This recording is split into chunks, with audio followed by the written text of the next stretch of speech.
रामनवमी या सणाला हिंदू धर्मात विशेष महत्त्व आहे। भगवान राम यांचा जन्मोत्सव म्हणून हा सण साजरा केला जातो।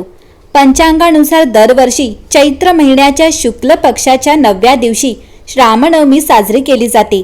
या धार्मिक श्रद्धेनुसार राजा दशरथ आणि माता कौसल्य यांच्या घरी श्रीरामांचा जन्म या शुभ तिथीला झाला होता।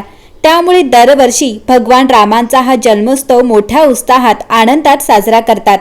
पण यावर्षी रामनवमी कधी आहे, नेमकी तारीख, शुभ मुहूर्त, पूजा विधी याविषयी जाणून घेऊ। पंचांगानुसार चैत्र महिन्यातील शुक्ल पक्षातील नवमी तिथी यावर्षी 26 मार्च 2026 रोजी सकाळी 11:48 सुरू होईल आणि 27 मार्च 2026 रोजी सकाळी 10:06 संपेल। स्मार्त परंपरेनुसार रामनवमी 26 मार्च 2026 रोजी साजरी केली जाईल। पंचांगानुसार 26 मार्च 2026 रोजी रामनवमीसाठी मध्यान्ह पूजा मुहूर्त सकाळी 11:13 ते दुपारी 1:41 पर्यंत असेल।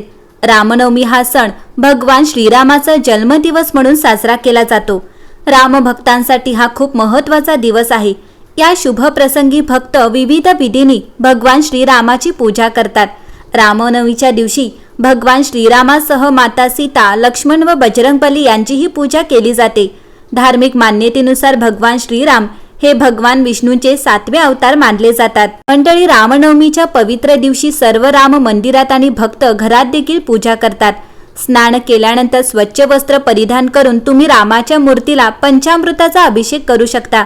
मूर्तीला तुमच्या आवडीनुसार वस्त्र, फोटोला गंध लावून हार फुलं अर्पण करू शकता। पूजा करताना रामनामाचा मंत्र करू शकता। रामरक्षा स्तोत्राचे पठण करणे किंवा रामचरित मानसातील ओळींचे पठण करू शकता। शेवटी भगवान श्रीरामाची आरती करून आणि सर्वांना प्रसाद वाटू शकता।